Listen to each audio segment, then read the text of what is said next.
we'll celebrate the Academy Awards. They promise to be controversial. As for the second year running, the nominees are whiter than a Yeti in a snowstorm, fighting Tilda Swinton. And yet some are arguing it's not entirely the Academy's fault. Some observers say Hollywood just doesn't provide enough good roles for black actors. One of the reasons for this might be that even when there are roles for non-white actors, they sometimes still get played by white people. White actors have taken roles designed for every ethnicity throughout Hollywood history, from John Wayne as Genghis Khan in The Conqueror, your treacherous head is not safe on your shoulders, to the non-Puerto Rican Natalie Wood as Maria in West Side Story.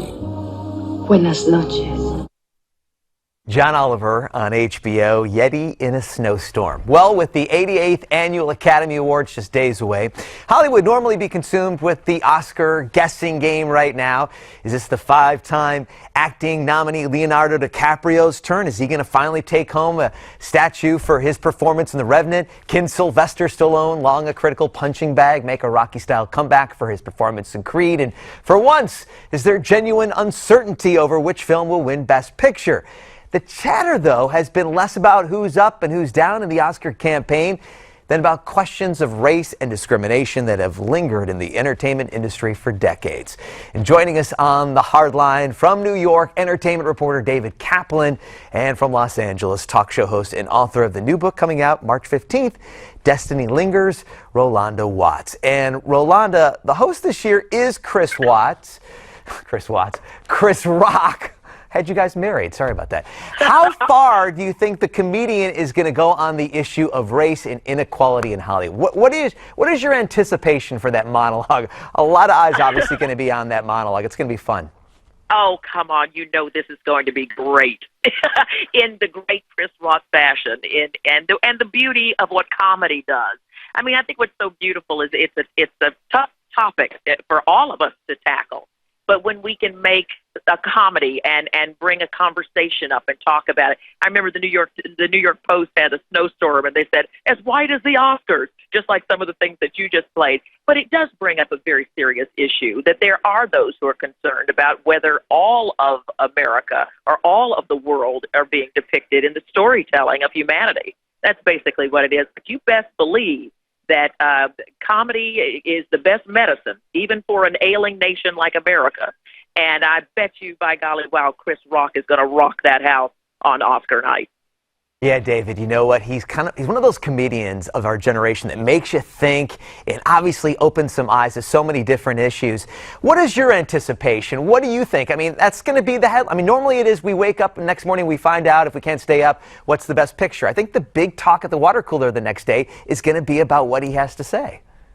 Yeah, I think Chris Rock, he is, he's already spoken out and he is going to address the Oscar so white issue, so that's going to be expected. So I think we're going to see, obviously the next day, people are going to be talking about sort of the jabs he made about that issue. He's obviously going to be pulling out people from the audience. A lot of hosts do that and making fun about them and in current issues. It's like when Mel Gibson a few years back was at the Oscars. The host then made, fun of the voicemails and stuff that he had done. So I think a lot of people are going to be talking about that.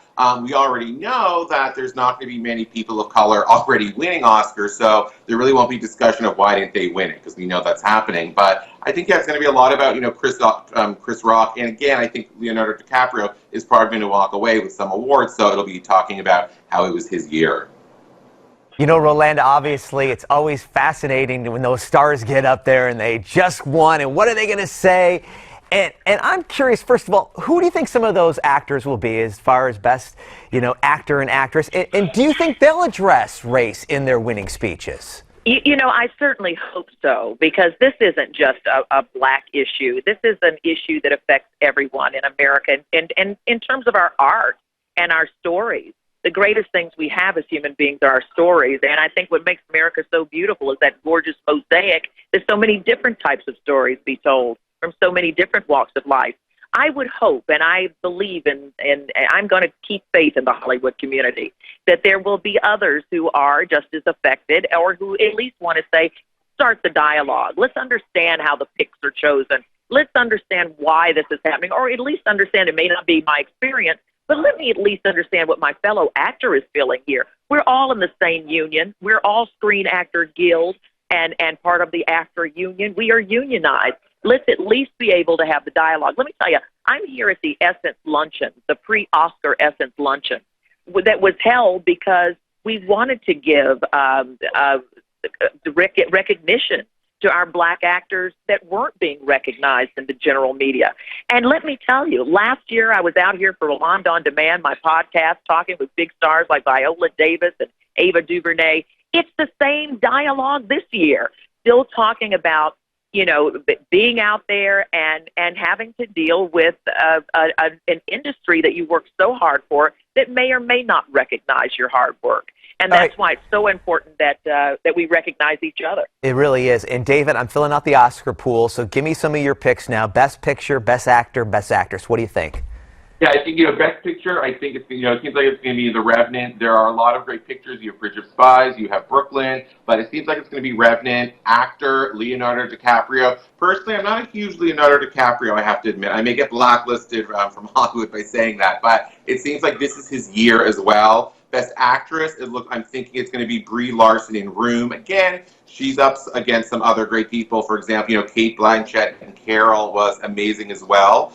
Best Supporting Actor, Mark Ruffalo in Spotlight, that movie about, the Boston Globe reporters as well. That was really, it did incredible. A lot of people really like that as well. And I think we're going to see from the Danish Girl, Alicia Vikander for Best Supporting Actress as well. And again, she's up Mara Rooney from Carol and Jennifer Jason Leigh from The Hateful Eight. But Dave, my pick. We're going to have to leave it right there. Rolanda, I want to hear your picks, but we'll have to listen to your podcast, I guess, for that. Thank you so much to the two of you. Absolutely. That was really an enjoyable discussion. Thanks a lot. And the Hardline returns right after this.